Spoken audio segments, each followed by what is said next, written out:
Thank you. It now gives me great pleasure to introduce Nick Gardham from Community Organisers, who's travelled to be with us today. Nick is going to tell us a bit about the Humanity Project, and following Nick's introduction, we'll watch a video about the Humanity Project.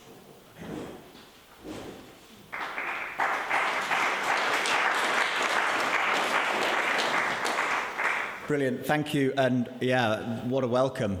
So many people gathered. I think I will be between you and a video, so I will keep this brief, and the video says everything. Why am I here? And thank you, David, for referencing the cost of living work that Community Organisers has done over the years.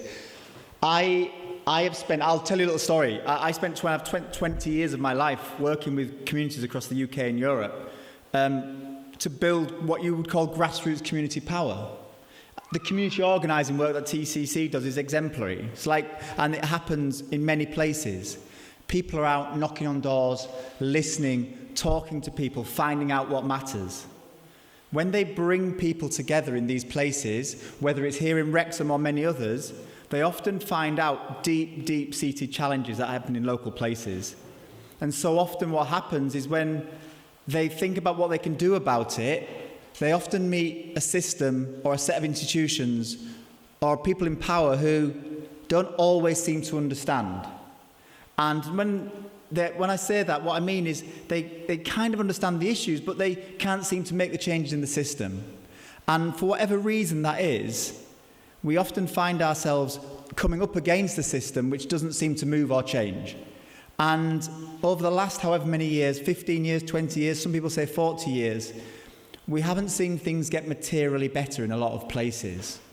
So we asked ourselves at Community Organisers, we asked ourselves across a whole movement of community organisations, what can we do differently? What can we do that can not only bring people together with experience of an issue, but how do we bring the institutions that are responsible for making the changes? How do we bring the policymakers into a space? How do we bring the politicians into a space so that they can listen and they can start to really understand what's happening, and we can find ways of working through things together? And I think that's what we're trying to do through these assemblies. What we're trying to do is create spaces where people who have experienced the issues get the chance to meet with the people who've got responsibility for making those changes.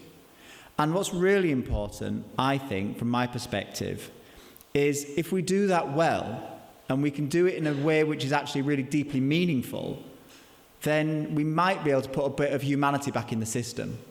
Because actually, for people who are experiencing the issues, they must look at the system and go, does that system really care about me? Do institutions really care? So that's what we've been trying to do at Humanity Project, is working across a broad range of issues, across a broad range of sub-movements, whether that's people from the climate movement, people from the cost of living movement, people from the race equality movements. How do we work across those issues to come together to put our case forward to why we need to put a bit more humanity back into the system? Is that all right?